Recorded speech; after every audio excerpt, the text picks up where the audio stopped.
Assalamualaikum warahmatullahi wabarakatuh.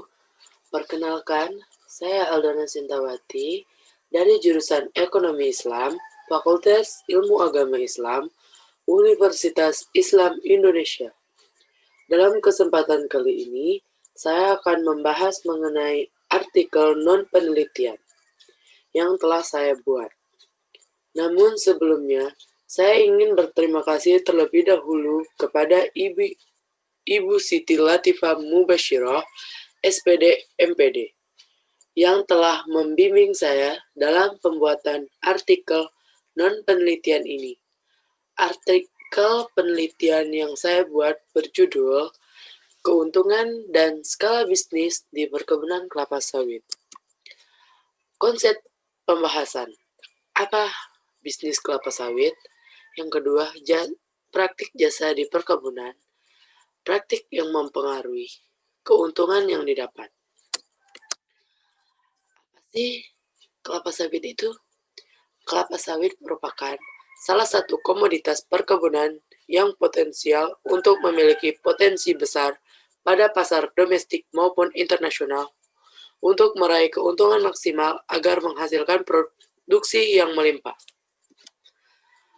Praktik kerja di kebun kelapa sawit. Para pekerja sudah berada di perkebunan jika sudah waktunya panen, yang sudah ditentukan sebulan sekali. Tukang panen menjatuhkan buah dari pohon, lalu ada pekerja lain yang mengangkut ke mobil, dan selain itu ada juga yang mengambil runtuhan buah sawit atau disebut brondolan. Keuntungan yang didapat saat mendapat hasil.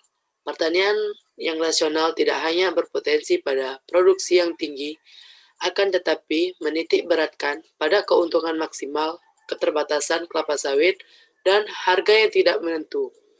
Karena naik turunnya harga berubah di setiap saat, dan masih rendahnya pendapatan yang diterima oleh petani kelapa sawit.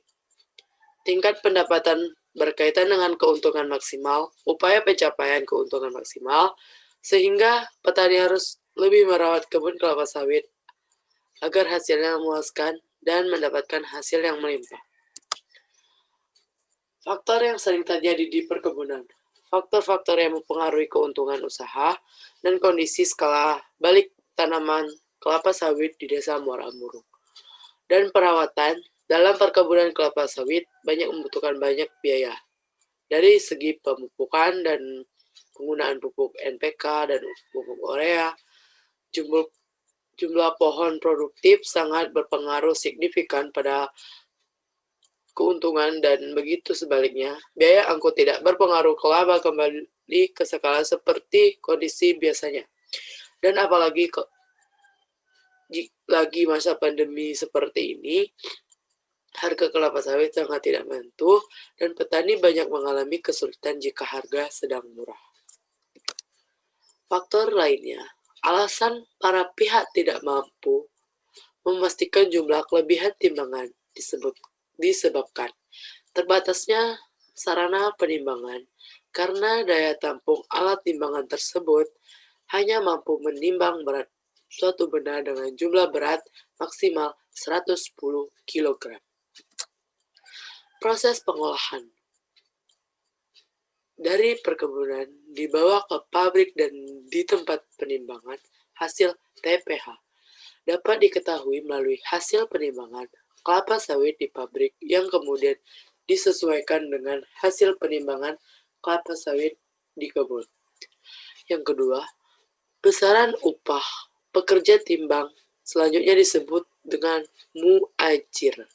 Nanti akan disesuaikan berdasarkan jumlah kelebihan penimbangan yang ia timbang.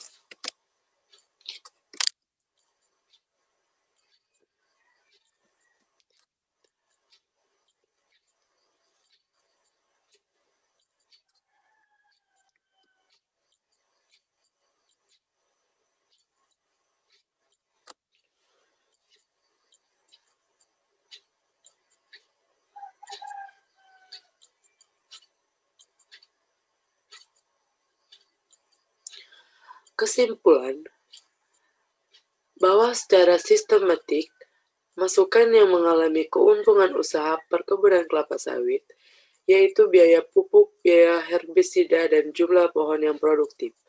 Keuntungan maksimal akan diperoleh petani dengan meningkatkan penggunaan pupuk NPK dan pupuk urea sampai batas rekomendasi dosis pemupukan, mengurangi penggunaan herbisida sampai batas dipacu pertumbuhan agar segera menghasilkan buah. Perkebunan kelapa sawit juga memiliki multifungsi yang fungsi ekonomi, sosial, lingkungan yang tidak dimiliki sektor lain di luar pertanian. Kontribusi industri minyak sawit memberikan kontribusi antara lain dengan memberikan dorongan pertumbuhan ekonomi, sumber devisa, dan pendapatan negara. Sekian presentasi dari saya. Kurang lebihnya saya mohon maaf. Wabillahi taufiq wal hidayah. Wassalamualaikum warahmatullahi wabarakatuh.